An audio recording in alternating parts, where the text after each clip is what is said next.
Hello welcome dear students. આજે આપણે છઠ્ઠું ચેપ્ટરનો સેકન્ડ લેક્ચર, બરાબર, કે લાસ્ટ લેક્ચરમાં આપણે સમપ્રમાણતાના મૂળભૂત પ્રમેય વિશે ચર્ચા કરી હતી.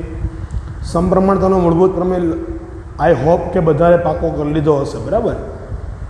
તો આગળ આપણે નેક્સ્ટ ચર્ચા કરીએ છીએ. આજે સ્વાધ્યાય નંબર 6.1 નાનું એવું તમને આપ્યું છે અને રમત માટે આપ્યું છે. રમત એટલે તમને એવું લાગે કે ગણિત ભણતા ભણતા કંટાળી ગયા છીએ અને નાના નાના છોકરાના દાખલા કેવા આપણે સરવાળા બાદબાકીને આપીએ, એવું જ તમારી માટે સ્વાધ્યાય 6.1 આપ્યું છે. તો લેટ સ્ટાર્ટ કરીએ સ્વાધ્યાય નંબર 6.1થી. તો દાખલા નંબર પહેલો શું કહે છે કે બધા વર્તુળો ખાલી જગ્યા છે. શરૂઆતમાં જ મેં સમરૂપતાની અને એકરૂપતાની વ્યાખ્યા કીધી ત્યારે તમને કીધું હતું કે બધા વર્તુળો કેવા હોય તો કે સમરૂપ હોય. જો કોઈ સ્પેશિયલ બેમાં ત્રિજ્યા સમાન આપી દે બે વર્તુળ વચ્ચે, કે બેમાં બે બે ત્રિજ્યાના વર્તુળ છે, તો જ એકરૂપ વર્તુળ કહેવાય. બાકી શું કહેવાય? સમરૂપ વર્તુળ કહેવાય. તો બધા વર્તુળો કેવા હોય? સમરૂપ હોય, બરાબર. ખાલી જગ્યા આપણે પૂરતા જઈએ. સેકન્ડ એવું આપ્યું છે બીજું. શું આપ્યું છે બીજું? તો કે બધા જ ચોરસ કેવા હોય? તો બધા ચોરસના માપ અલગ અલગ હોય. માની લો કે ખૂણા બધા 90 ના છે, બરાબર છે, ઓકે. પણ બધાના માપ કેવા હોય? અલગ અલગ હોય બાજુના. એનો મતલબ આ પણ કેવા થશે? સમરૂપ થશે. એવી જ રીતે બધા ત્રિકોણો સમરૂપ હોય, પણ કેવા ત્રિકોણોની વાત કરું તો કોઈ એક સ્પેશિયલાઇઝેશન આપણે આપેલું હોવું જોઈએ. હું એમ કહું કે ગુરુકોણ ત્રિકોણ અને લઘુકોણ ત્રિકોણ, તો બે સમરૂપ ના કહેવાય. બે સમરૂપ કહેવાય નહીં. કેમ કે જો હું જનરલી બતાવું તમને તો ગુરુકોણ ત્રિકોણ, આ લઘુકોણ ત્રિકોણ છે અને આ ગુરુકોણ ત્રિકોણ છે. તો બે ત્રિકોણ લાગે છે પણ સમરૂપ નથી. લાગે છે ને ત્રિકોણ બે? આ લઘુકોણ છે અને આ ગુરુકોણ છે. ત્રિકોણ લાગે છે પણ સમરૂપ નથી. એનો મતલબ શું થાય કે આ જે ત્રિકોણ છે એ લઘુકોણ અને આ ગુરુકોણ છે એ બે સમરૂપ નથી, એકરૂપ તો હોવાના જ નથી, બરાબર. તો અહીંયા આપણે એવું કહેશું કે કયા ત્રિકોણો સમરૂપ હોય? તો સમદ્વિ બાજુ ત્રિકોણ વિશે ચર્ચા કરીએ થોડીક. તો સમદ્વિમાં કઈ બે બાજુ સ્પેસિફિક આપ્યું નથી કે કઈ બે બાજુ સમાન હોય. એનો મતલબ અહીંયા આપણે કેની ભેગું જાશું? તો કે સમબાજુ ત્રિકોણ ભેગા જાશું, બરાબર. તો આન્સર શું આવશે? બધા જ સમબાજુ ત્રિકોણ એકરૂપ હોય. સમબાજુમાં ખબર છે કે ત્રણ બાજુ ઇક્વલ હોવાની જ છે આપણી, બરાબર છે. નેક્સ્ટ આપણે વાત કરીએ એના પછીનો ચોથો જે ખાલી જગ્યા આપી છે કે બે બહુકોણ અનુરૂપ ખૂણાઓ ખાલી જગ્યા હોય તથા તેમની અનુરૂપ બાજુઓ ખાલી જગ્યા હોય તો સમાન સંખ્યાવાળા બે બહુકોણ છે એ સમરૂપ કહેવાય. તો સમરૂપતાની વ્યાખ્યા જ આપી છે આપને. વ્યાખ્યા શું હતી? તો કે જે અનુરૂપ ખૂણાઓ છે એ એકરૂપ હોવા જોઈએ, એનો મતલબ કે સમાન હોવા જોઈએ, અને બાજુઓ જે અનુરૂપ છે એ સમપ્રમાણમાં હોવી જોઈએ. તો પહેલાં શું આવશે? અહીંયા સમાન આવશે અને બીજામાં આવશે બાજુઓ છે એ કેવા આવશે? ખૂણાઓ છે એ સમાન આવશે અને બાજુઓ છે એ કેમાં આવશે? સમપ્રમાણમાં આવશે. અહીંયા રેડી? તો આપણે દાખલા નંબર પહેલો તો ફટ દેવાનો પૂરો થઈ ગયો હતો ને, ગમત જેવું. દાખલા નંબર બીજામાં ઉદાહરણ માંગ્યા છે બે સમરૂપ આકૃતિ. પહેલાં બે છે અહીંયા બધા વર્તુળ અને બધા ચોરસ. અહીંથી જ લખી દઈએ. તો અહીંયા લખી દઈએ બધા જ વર્તુળો. એક ઉદાહરણ થઈ ગયું. બીજું ઉદાહરણ બધા જ ચોરસ. આ બીજું ઉદાહરણ થઈ ગયું. કોઈ એમ કે બધા જ સમબાજુ ત્રિકોણ. કેવા? સ્પેશિયલ આપી દીધું, સમબાજુ ત્રિકોણ. તો એ પણ સમરૂપ કહેવાય, બરાબર. એવા તમે કોઈ પણ લખી શકો, પણ બધાને દેખાવ સરખો હોવો જોઈએ. જો અહીંયા દેખાવ સરખો નથી એનો મતલબ કે એ આકૃતિ સમરૂપ નથી. તો નીચે એવું જ પૂછ્યું છે ને, સમરૂપ ન હોય તો લઘુકોણ અને ગુરુકોણ ત્રિકોણ. લઘુકોણ અને ગુરુકોણ ત્રિકોણો આ બે સમરૂપ ના હોય. ઈચ્છું એવું જ ઉદાહરણ લઈ લઈએ તો ચોરસ અને લંબચોરસ પણ સમરૂપ ના હોય. ચોરસ અને લંબચોરસ સમરૂપ હોય કે ના હોય? વિચારો જી. ચારે ખૂણા 90 ના અને બાજુ છે એ સમપ્રમાણમાં આવવી જોઈએ, બરાબર. અહીંયા બીજું પણ ઉદાહરણ લઈ શકો. માનો કે કોઈ એમ કે સમદ્વિબાજુ ત્રિકોણ અને સમબાજુ ત્રિકોણ. આ પણ કેમાં આવે? આમાં જ ઉદાહરણ લેશું સમરૂપ ના હોય એમાં, બરાબર. નેક્સ્ટ દાખલા નંબર ત્રીજો શું આપ્યો છે? તો દાખલા નંબર 3 તમને એવું કીધું છે ચતુષ્કોણ નીચે બે આપેલા છે સમરૂપ છે કે નહીં. જોઈ લઈએ. બે વસ્તુ જોવાની થાય. એક તો ખૂણા સમાન હોવા જોઈએ, અનુરૂપ ખૂણા સમાન હોવા જોઈએ. અહીંયા ખૂણા આપણે સ્પેસિફાઈ કરેલ નથી, બટ એવું કહી શકીએ કે 90 તો નથી જ, 90 તો નથી જ. અહીંયા કેવું છે, ચારેય ખૂણા 90 90 બતાવેલા છે. એનો મતલબ બંને વચ્ચે ખૂણા સમાન નથી એટલે સમરૂપ તો થવાનો નથી. ગુણોત્તર જોઈ લઈએ. અહીંયા 1.5/3, 1.5/3, 1.5/3, 1.5/3. તો હા, બે વચ્ચે ગુણોત્તર સરખો છે. તો અહીંયા લખાઈશું તો કે ના, આકૃતિ સમરૂપ નથી, કારણ કે અનુરૂપ ખૂણાઓ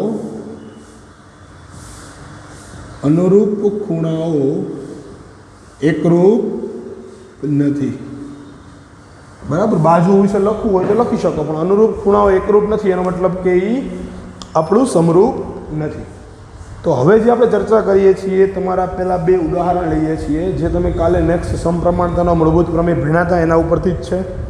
એના ઉપરથી એક ઉપપ્રમેય તરીકે આપણે કહી શકીએ કે એક સમલંબ ચતુષ્કોણનો પ્રમેય આપેલો છે, તો એના વિશે પણ ડિસ્કસ કરી લઈએ. ઉદાહરણ નંબર 2 છે તમારું. પછી સ્વાધ્યાય નંબર 6.2 આજે ડિસ્કસ કરી લઈશું. બરાબર. એટલે સ્વાધ્યાય 6.2 પૂરું થાય પછીની જે થિયરી છે એ નેક્સ્ટ લેક્ચરમાં આપણે ભણશું. એટલે 6.2 સુધી આજે આપણે કવર કરી લઈશું. બરાબર છે. તો સ્ટાર્ટ કરીએ છીએ આગળ જે થિયરી ભણવાની છે એ.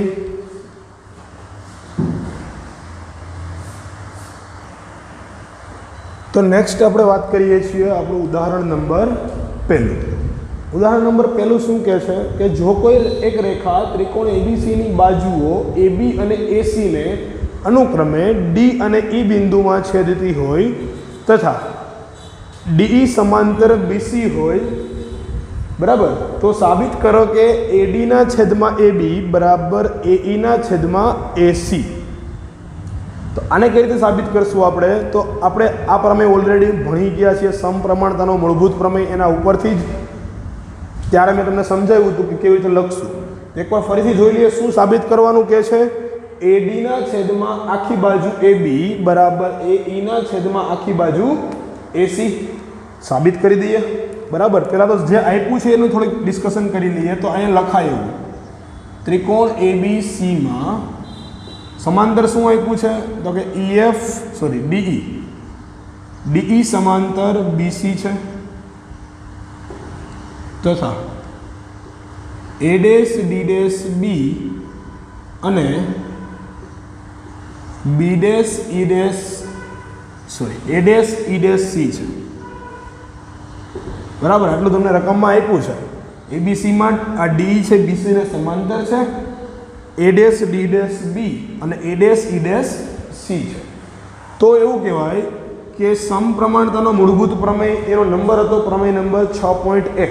બરાબર. ત્યારે આપણે લખતા રહી ગયું પણ પ્રમેય નંબર 6.1 હતો પ્રમેય. તો એવું કહેવાય કે તો પ્રમેય નંબર 6.1 પરથી, હવે આવું નામ યાદ રાખવું જરૂરી નથી, તમે એમ લખી શકો કે સમપ્રમાણતાના મૂળભૂત પ્રમેય પરથી. બરાબર. તો શું લખતા હતા સમપ્રમાણતાના મૂળભૂત પ્રમેય પરથી? આપણે તો યાદ કરી લઈએ. AD ના છેદમાં DB આવું લખતા હતા. AD ના છેદમાં DB બરાબર AE ના છેદમાં EC, AE ના છેદમાં EC. બરાબર. આવું એક તમે લખતા હતા. તો હું એવું કહું, શું કહું છું અહીંયા જોજો ખાસ. તમારી પાસે લાસ્ટ સાબિત શું કરવાનું છે? ઉપર તો આવી ગયું AD અને AE, નીચે આખી બાજુ આવવી જોઈએ. એનો મતલબ શું છે આખી બાજુનો? તો કે આ બેનો સરવાળો નીચે આવવો જોઈએ એવું મારે જોઈએ છે. તો હું એકવાર આને શું કરું કે ઉલટ પ્રમાણ લઈ લઉં. શું લઉં છું? ઉલટ પ્રમાણ લેતા. એનો મતલબ કે આ બે કેવું થઈ જશે? ઉલટું થઈ જાય, ઊંધું. તો આવું લખાય DB ના છેદમાં AD બરાબર AE ના છેદમાં અહીંયા ઉલટ પ્રમાણ લેશું તો અહીંયા શું થઈ જશે? EC ના છેદમાં AE. હવે એમ કહું કે યોગ પ્રમાણ લઉં. હવે શું પ્રમાણ લઉં છું હું? અહીંયા લખું છું. બરાબર. અહીંથી આ બાજુ યોગ પ્રમાણ લઈ લઉં. અહીંયા યોગ પ્રમાણનો મતલબ શું થાય? ટૂંકમાં છેદ છે અંશમાં એડ થઈ જાય. તો અહીંયા લખાય DB વત્તા AD છેદમાં AD. બરાબર ઈસી વત્તા એઈ છેદમાં એઈ, બરાબર આવું લખાય કે નહીં? તો આનો મતલબ શું થયો? તો ઉપર એડી વત્તા ડીબી, તો ઉપર કેવું થઈ ગયું? આપણી પાસે એબી થઈ ગયું, આખું એબી થઈ ગયું, અને નીચે કોણ છે? એડી, બરાબર અહીંયા ઈસી વત્તા એઈ આખું એસી થઈ ગયું, તો અહીંયા એસીના છેદમાં એઈ. ફરીથી ઉલટ પ્રમાણ લઈ લઉં, કેમ કે મારે તો શું જોઈશે? ઊંધું જોઈશે ને. ઊંધું જોઈશે એનો મતલબ કે આવું મારે જોઈશે, તો આવી ગયું, અને ઊંધું કરો. એડીના છેદમાં એબી બરાબર શું આવશે? એડીના છેદમાં એબી બરાબર એઈના છેદમાં એસી, એઈના છેદમાં એસી. રેડી? તો આ તમારું સાબિત થઈ ગયું, બરાબર? આમ સાબિત થાય. હવે એક પોઈન્ટ હું તમને અહીંયાથી કહેવા માગું છું. મને ખબર છે કે તમે એક્સપર્ટ છો બધા. તમે એમ કહો ઉલટ પ્રમાણ ન લઈ તો સાહેબ, અને હું અહીંયા લઈ જાઉં અને હું અહીંયા લઈ જાઉં, એને છેદમાં લઈ આવું અને અહીંયા લઈ આવું તો એ જ થાય, બરાબર? પણ તમે શું કર્યું એ તમારે એક સ્ટેપમાં કેવું હોય, અને તમે આમ ડાયરેક્ટ લઈ જાઓ, ડીબીને ઉપર લઈ જાઓ, એડીને છેદમાં લઈ આવો, એટલે આ બાજુવાળું આવી ગયું. ઈસીને ઉપર લઈ જાઓ ને એઈને છેદમાં લઈ આવો તો આ બાજુવાળું આવી ગયું. ઇક્વલ ટુને તો આમ આડાવડું ગમે તેમ લખીએ, 3 બરાબર 3 લખીએ, 3 બરાબર 3 લખીએ, બે એક જ થાય ને. કેમ લખ્યું કંઈ ખબર પડે નહીં, બરાબર? એ બરાબર બી હોય તો બી બરાબર એ કહેવાય, એના જેવું કામકાજ છે. પણ અહીંયા લખ્યું છે શું કામ? એને કેમ કે આપણે નિયમ ભણ્યા છીએ તો નિયમનો ઉપયોગ કરીએ, બરાબર? તો આને તમારે ડાયરેક્ટ લખો તો પણ ચાલે, અહીંયા ઉલટ પ્રમાણ ન લખો તો, પણ બને એટલું દોઢ ડાયું આપણે થવું નથી, બરાબર છે? એટલે આ રીતે જ આપણે લખશું, જે રીતે મેં તમને સમજાવ્યું. તો આ વાત થઈ ઉદાહરણ નંબર પહેલાની. ઉદાહરણ નંબર બીજું છે, એમાં શું આપ્યું છે? તો એક સમલંબ ચતુષ્કોણ આપ્યો છે. તમને આવી આકૃતિ આપી છે, મેં અહીંયા દોરી નથી પણ છતાં હું અત્યારે દોરી દઉં છું. આવી કંઈક આકૃતિ આપી છે સમલંબ ચતુષ્કોણની, બરાબર? નામ કઈ રીતે આપ્યા છે સમલંબ ચતુષ્કોણના? તો કે AB સમાંતર DC છે, તો આ AB સમાંતર DC, તો આવી રીતે નામ અપાય. આ બે બાજુ કેવી છે? સમાંતર. આ DC અને આ AB, બરાબર છે?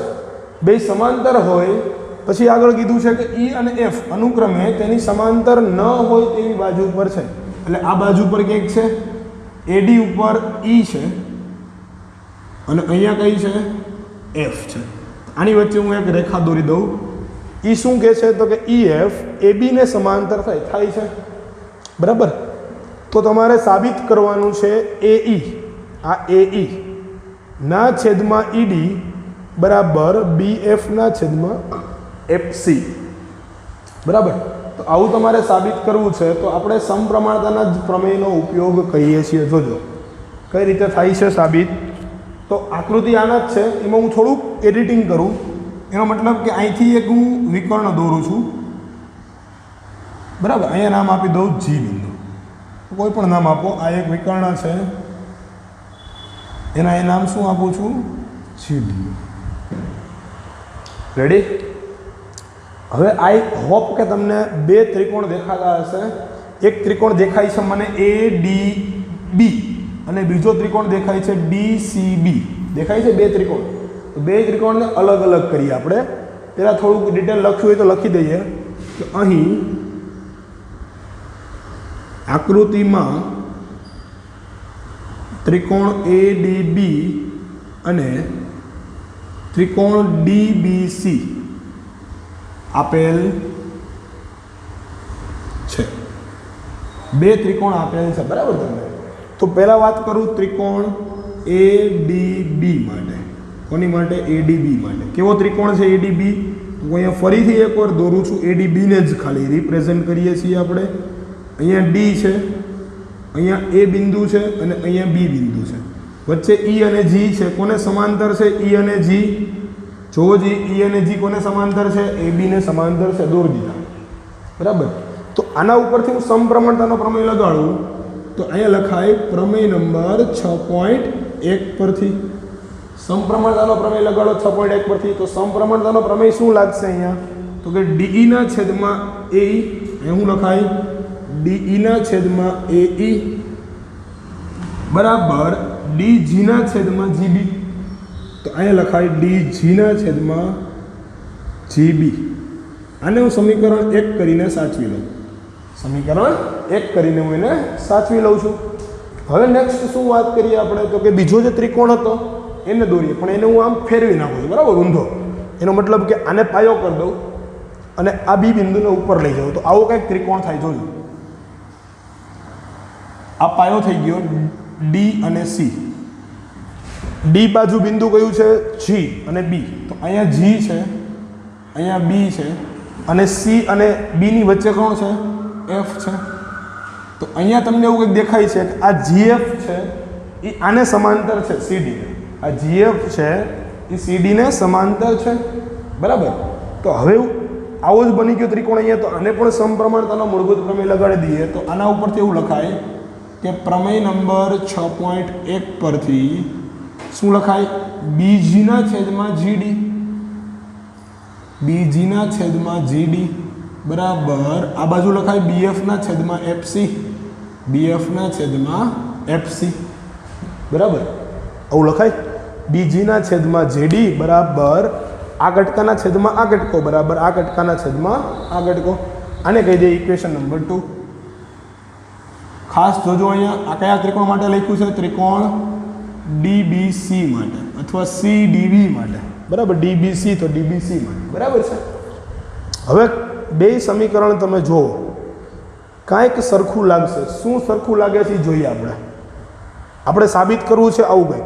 એઈના છેદમાં ઈડી, તો આને મારે ઊંધું ફેરવવું પડે પહેલાં, તો એવું લાગે છે મને.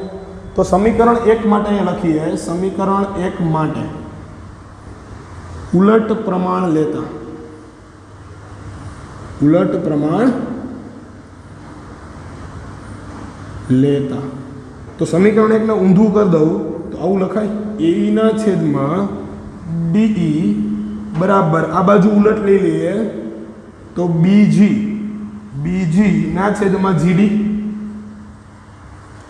બરાબર. આ ઇક્વેશન નંબર 3 કહી દઉં. હવે આ બે તો સરખું દેખાય છે ને, બીજીના છેદમાં જીડી, અહીંયા બીજીના છેદમાં જીડી. તો સમીકરણ નંબર 3 અને 2 પરથી એવું કહેવાય, આવું લખાય. આ બાજુ તો એમને રાખું એડી ના છેદમાં ડીઈ, અને આ બાજુ આવી જશે અહીંયા તો બીએફ ના છેદમાં એફસી. તો આ તમારું જે મેઇન સાબિત કરવાનું હતું, સાબિત શું કરવાનું હતું? એ ના છેદમાં એ ડી અથવા ઈડી બરાબર બીએફ ના છેદમાં એફસી. થઈ ગયું સાબિત. તો ડાયરેક્ટ આ સાબિતી પરથી તમે ગમે ત્યારે એમસીક્યુ અથવા તો 1 માર્કમાં દાખલો પૂછાય અથવા 2 માર્કનો દાખલો આવે આવો, તો લખી શકો કે સમલંબ ચતુષ્કોણ માટે જે બે બાજુ સમાંતર હોય એના સિવાય આવી રીતે વચ્ચે કોઈ પણ એક રેખા દોરી હોય સમાંતર, તો ડીના છેદમાં એ બરાબર સીએફના છેદમાં એફબી, અથવા ઊંધું પણ લખી શકો. અને આના છેદમાં આખો કટકો બરાબર આના છેદમાં આખો કટકો પણ લખી શકો, બરાબર છે. રેડી? તો આઈ હોપ બે ઉદાહરણ તમને કમ્પ્લીટ થઈ ગયા. નેક્સ્ટ આપણે સ્વાધ્યાય નંબર 6.2 ઉપર જઈએ છીએ. ત્રીજું ઉદાહરણ છે. મારા ખ્યાલથી તમારે અત્યારે કંઈ ગણવાની જરૂર નથી, બરાબર છે. અને આ ચેપ્ટરમાંથી મોસ્ટલી આપણે જે યુઝફુલ એક્ઝામ્પલ્સ એટલે કે જે જરૂરી દાખલા છે એટલા જ ગણશું. વધારે પડતા સાબિતીના દાખલા પણ ગણવાના નથી, કેમ કે એક દાખલો 2 માર્કનો પૂછાશે અને એક પ્રમેય પૂછાશે 4 માર્કનો. 6 માર્કનો ચેપ્ટર આપણું બોર્ડમાં કમ્પ્લીટ થઈ જાય છે. તો 2 માર્કનો એક દાખલો પૂછાય અને એક 4 માર્ક્સનો પ્રમેય પૂછાય છે. ક્યારેક એવું થાય કે 7 માર્કમાં પૂછાય તો એક એમસીક્યુ તમારી માટે નીકળે એમાંથી, બરાબર, ખાલી જગ્યા કે એમસીક્યુ. બાકી કાંઈ આપણે દાખલાની જરૂર નથી. તો બને એટલું આપણે શોર્ટમાં સમજવાની કોશિશ કરીએ છીએ અહીંયા. અને નેક્સ્ટ સ્વાધ્યાય નંબર 6.2 છે, એમાં પણ સમપ્રમાણતાના પ્રમેયના ઉપયોગ કરીને ઝાઝા પણ દાખલા આપેલા છે. તો એ થોડાક આપણે સોલ્વ કરી જોઈએ, બરાબર. એટલે સમપ્રમાણતાના પ્રમેય વિશે આપણને જે પણ ડાઉટ હોય એ સોલ્વ થઈ જશે. ફરીથી ચાલુ કરીએ છીએ સ્વાધ્યાય નંબર 6.2. તો નેક્સ્ટ આપણે વાત કરીએ છીએ સ્વાધ્યાય નંબર 6.2માં. સ્વાધ્યાય નંબર 6.2 છે. આ દાખલા નંબર પહેલો શું આપ્યો છે આપણને? તો કે 2 આકૃતિ આપી છે. દાખલા નંબર પહેલામાં આકૃતિ 1 માટે અલગ ક્વેશ્ચન છે અને આકૃતિ બીજા માટે પણ અલગ ક્વેશ્ચન છે, પણ બંનેમાં સેમ શું છે? તો કે ડીઈ સમાંતર બીસી છે. ડીઈ સમાંતર બીસી. પહેલામાં તમારે ઈસી શોધવાનું છે અને બીજામાં એડી શોધવાનું છે. બંને આકૃતિ આપી છે. આકૃતિ નંબર પહેલી અહીંયા છે અને બીજી આ છે, બરાબર. આ બીજી આકૃતિ છે, પહેલી આકૃતિ ઓલી બાજુની છે, આ આપી છે એ. તો પહેલી આકૃતિમાં તમારે ફાઇન્ડ કરવાનું છે EC. કરી દઈએ. આપણે સમપ્રમાણતાનો જે પ્રમેય છે એનો જ ઉપયોગ કરશું, બરાબર. તો આમાં તો DE સમાંતર BC છે, એટલે પહેલા માટે લખીએ છીએ DE સમાંતર BC હોવાથી, આ હોવું ખાસ ઇમ્પોર્ટન્ટ છે, તો જ સમપ્રમાણતાનો મૂળભૂત પ્રમેય લાગશે, બરાબર. બે બાજુ સમાંતર હોવી જોઈએ અને એ બે બાજુ દ્વારા જે બીજી બાજુમાં કપાતા જે રેખાખંડ છે એ છે સમપ્રમાણમાં હોવા જોઈએ. એને જ આપણે સમપ્રમાણતાનો પ્રમેય કહેતા હતા. તો આમાંથી શું લખાય? તો કે AD/DB હોવાથી પ્રમેય નંબર 6.1 પરથી લખાઈશું. ઉપર બોલતા જાઓ, AD/DB, AD/DB બરાબર AE/EC, AE/EC. કિંમત મૂકી દઉં. કિંમત શું આપી છે તમને બધાની? તો કે AD ની આપી છે. યાદ રાખજો, જ્યારે એક કિંમત ગોતવાની પૂછે ત્યારે 3 કિંમત આપી હશે, 4 માંથી 3 આપી હશે, એક તમારે ગોતવાની છે. તો કિંમત AD ની આપી છે 1.5, નીચે આપ્યા છે 3 બરાબર. અહીંયા આપ્યું છે 1 અને નીચે આપ્યા છે તમારે EC ગોતવાના છે. તો અહીંયા લખી દઈએ આપણે શું આવશે EC. તો કે EC અહીંયા ગુણાય, EC અહીંયા ગુણાય, અથવા બે બાજુ ઉલટ પ્રમાણ લઈ લઉં તો આ બાજુ EC/1 બરાબર 3/1.5. તો તમને ખબર છે 1.5 ગુણ્યા 2 કરું તો 3 મળે. તો EC બરાબર કેટલા મળશે? 2 સેન્ટીમીટર. એકમ લખવો ખાસ જરૂરી છે. અહીંયા બાદબાકી ભાગાકાર કરશો કેટલા મળશે? 2 centimetre. Same to same again અહીંયા આવું કરશું. અહીંયા AD શોધવાનું કીધું છે, અહીંયા પણ એવું જ આપ્યું છે. તો આપ્યું શું છે? તો કે DE સમાંતર BC આપેલું છે. માટે પ્રમેય નંબર 6.1 પરથી આપણે એવું કહી શકીએ, શું કહેવાય? AD/DB, AD/DB બરાબર AE/EC, AE/EC બરાબર છે. આવું કહી શકાય. તો આના ઉપરથી કિંમત મૂકી દઈએ ફરીથી આમાં બધાયની. તો AD કેટલા? તો કે ગોતવાના છે તમારે, આ ફાઇન્ડ કરવાના છે. આ છે 7.2, અહીંયા આપ્યા છે 1.8 અને આ આપ્યા છે 5.4. ગુણાકાર ભાગાકાર કરી દઈએ તો આ ગુણાકારમાં જઈશ અમે. તો AD બરાબર 7.2 એટલે 72/10 લખાય, ગુણ્યા આ 54/10 ક્યાં લઈ જાઓ? ઉપર, અને 18/10 ક્યાં આવશે? નીચે. તો 1 1 10 કેન્સલ, 18 તેરી 54 બરાબર. અહીંયા કેન્સલ કરું, 3 72 ને ભાંગી નાખું તો 24 તેરી 72 થાય. 24 તેરી 72, એનો મતલબ કે 24/10 આવ્યું. AD બરાબર 24/10. તો AD કેટલા મળ્યા આપણને? 2.4 સેન્ટીમીટર મળ્યા. 2.4 સેન્ટીમીટર બરાબર. ગણતરી જે હું કરું છું એ તમે તમારે જાતે પણ કરી શકો. એવું જરૂરી નથી કે હું અહીંયા જે રીતે ફોલો કરું એ જ તમારે ફોલો કરવી. તમે તમારી જાતે પણ ગણતરી કરી શકો. ઓકે. તો નેક્સ્ટ આપણે વાત કરીએ છીએ AD મળી ગયું અહીંયા. તો દાખલા નંબર બીજા ઉપર જઈએ. દાખલા નંબર બીજામાં લોટ્સ ઓફ એક્ઝામ્પલ આપ્યા છે, બરાબર. અમે શું કીધું છે? 3 આપ્યા છે. સૌપ્રથમ એને વાત એવી કહી છે કે તમને 4 બાજુના માપ આપ્યા છે આવી રીતે. આમાં 3 આપ્યા હતા, આમાં 4 આપ્યા છે. તમારે ઊંધું ચકાસવાનું છે. ઊંધું એટલે એનું પ્રતિપ વિધાન જે તમને પ્રમેય નંબર 6.2 આપ્યું છે ઓલરેડી ટેક્સ્ટ બુકમાં. તો પ્રમેય નંબર 6.2 શું કહેવા માગે છે એ આપણે સમજી લઈએ પહેલાં. તો 6.2 ઊંધું કહે છે, જો જે બાજુઓ જે છે વિભાજન થયેલી બાજુઓ, કોઈ પણ એક રેખા છે એ ત્રિકોણની 2 બાજુને છેદે છે, તો એ 2 રેખા દ્વારા વિભાજન થયેલી બાજુ જો સમપ્રમાણમાં હોય તો જ છે એ આપેલી જે રેખા છે એ બાકીની ત્રીજી રેખાને સમાંતર હોય એવું કહેવા માગે છે. તો એના ઉપરથી આ 2 દાખલા આપણે કરવાના છે. તો એના વિશે સમજીએ થોડુંક. તો શું કહે છે જોજો. દાખલા નંબર બીજામાં આપણે 4 પહેલાં જેવું કીધું છે E અને F છે ત્રિકોણ PQR ની બાજુઓ અનુક્રમે PQ અને PR પર આવેલા છે. तो फिगर ड्रॉ आउट करी लीए पहला। तो त्रिकोण आवुं थाय, तो आने नाम आपी दઉં त्रिकोण PQR અને અહીંથી કોઈ એક રેખા નીકળે છે EF। હવે આ સમાંતર ક્યારે થાય? સમાંતર ક્યારે થાય આપને ખબર છે કે જ્યારે સમપ્રમાણતાનો નિયમ લાગે ત્યારે।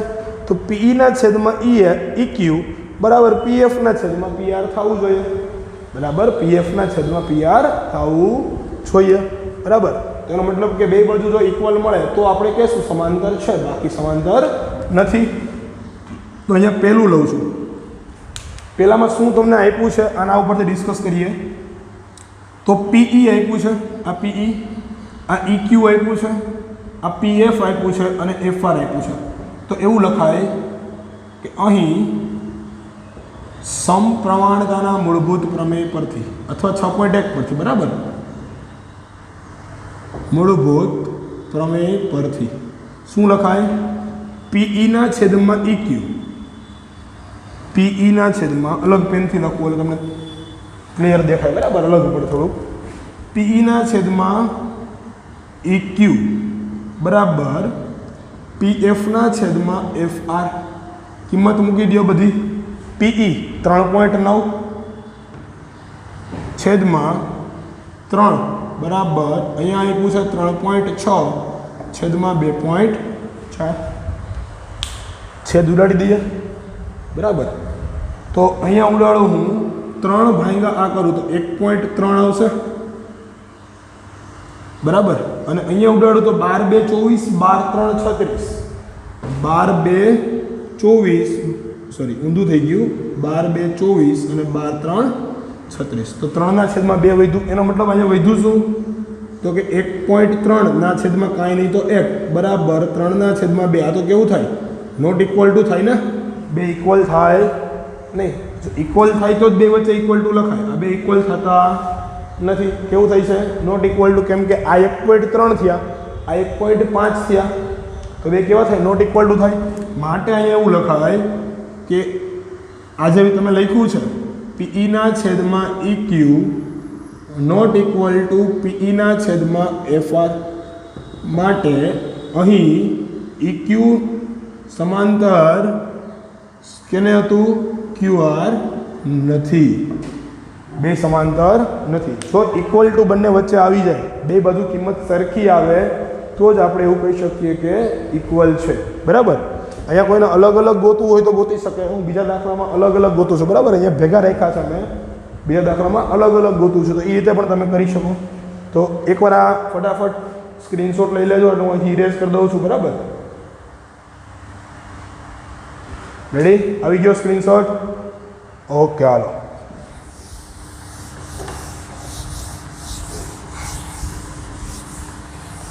તો દાખલા નંબર બીજામાં શું કીધું છે? તો કે આકૃતિ તો તમારી પાસે છે, આકૃતિ પરથી જોઈ લઈએ। PE છેદમાં QE PF અને RF, તો આ જ લાગશે। તો અહીંયા લખીએ પ્રમેય 6.1 પરથી શું કહેવાય? PE ના છેદમાં EQ ઇક્વલ ટુ PF ના છેદમાં FR। તો પહેલાં PE ના છેદમાં EQ ગોતી લઈએ, આવી રીતે અલગથી તમે ગોતી શકો, બરાબર। 4 ના છેદમાં 4.5, અહીંયા આપ્યું છે કિંમત 4 ના છેદમાં 4.5, અને આ બાજુ હું ગોતવાનું ટ્રાય કરું છું PF ના છેદમાં FR। તો PF છે 8 અને FR છે 9। તો જોજો અહીંયા આને એમનેમ રહેવા દઉં, આને એમનેમ રહેવા દઉં। શું કરું છું? તો અહીંયા હું ચેન્જ કરું, આને લખાય 4 × 2 અને નીચે લખાય 4.5 × 2, આ બે બે કેન્સલ। તો અહીંયા શું આવ્યું? 4 ના છેદમાં 4.5, એઝ ઇટ ઇઝ બે ઇક્વલ આવી ગયા। તો એવું કહેવાય, માટે અહીં PE ના છેદમાં EQ બરાબર PF ના છેદમાં FR હોવાથી આવું જો થાય તો શું થાય? તો કે EQ સમાંતર, સોરી EF સમાંતર, બરાબર, EF સમાંતર આવશે। અહીંયા પણ બાય મિસ્ટેક EQ લખાઈ ગયા છે, EF, આ EF છે એ QR ને સમાંતર થાય, તો EF સમાંતર QR થાય। Okay, done. દાખલા નંબર 3 જો આવું જ કંઈક છે, સમજી લઈએ પહેલાં શું કહેવા માગે છે. એમાં પહેલું આપ્યું છે PQ આખું આપ્યું છે, અને બીજું આપ્યું છે PR આખું.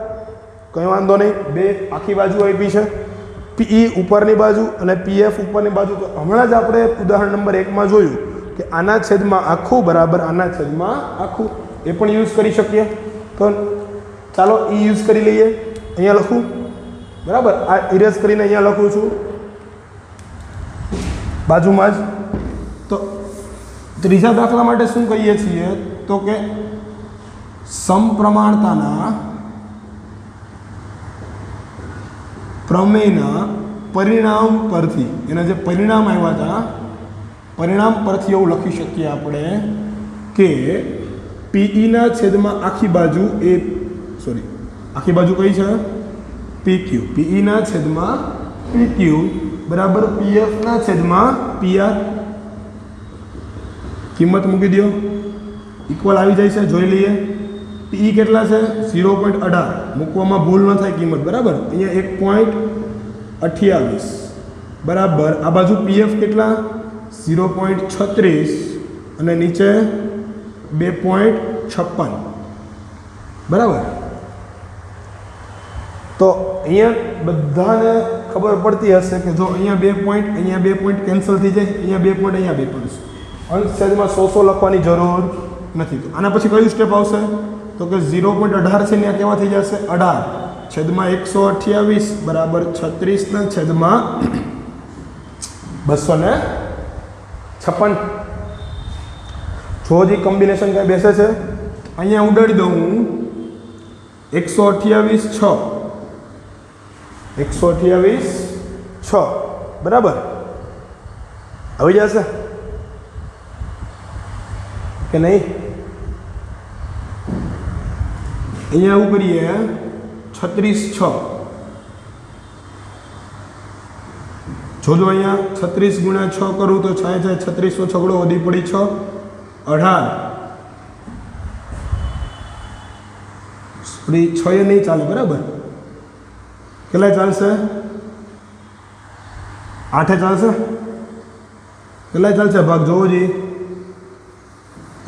આવું હતું 18ના છેદમાં 128 બરાબર 36ના છેદમાં 256. ઉડે છે ભાગ 18 ભાગ્યા 128 કરો 128 ભાગ્યા 18. એવું ના થાય ઇન કેસ તો શું કરીએ 36 અહીંયા લઈ લો 128 માં જાવ દો તો આને લખાય 18ના છેદમાં 36 બરાબર 128ના છેદમાં 256. આ ઇઝી પડે બરાબર ને. 18 2 36 અહીંયા એવું આવશે 128. તો બંને બાજુ કેવું આવી ગયું 1/2 ઇક્વલ ટુ 1/2. તો ધેરફોર એટલે કે માટે અહીંયા એવું લખાય કે અહીં PEના છેદમાં QP બરાબર PFના છેદમાં PR હોવાથી આ હોય તો EF છે એ કેવું થઈ જાય EF સમાંતર QR છે બરાબર. EF સમાંતર QR છે. ઓકે, તો આ આપણે 2 દાખલા કમ્પ્લીટ કરી લીધા. આજ માટે આટલું જ રાખીએ છીએ, બહુ વધારે આગળ જતા નથી બરાબર. હવે નેક્સ્ટ લેક્ચર જે છે એમાં એક એક્ઝામ્પલ મારા ખ્યાલથી આ ચેપ્ટરમાંથી મીન્સ કે આ સ્વાધ્યાયમાંથી આપણે ગણશું. એક એક્ઝામ્પલ એટલે એક દાખલો આગળનો ગણશું જે સાબિતીનો છે બરાબર છે.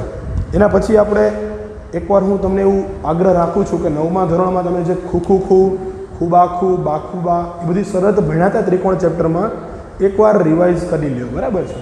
તમારી પાસે પ્રેક્ટિસ વર્ક છે, જૂની આપણી બુક લખાવેલી પડી છે, એ બધી બુકમાંથી રિવાઇઝ કરી લો એક વખત.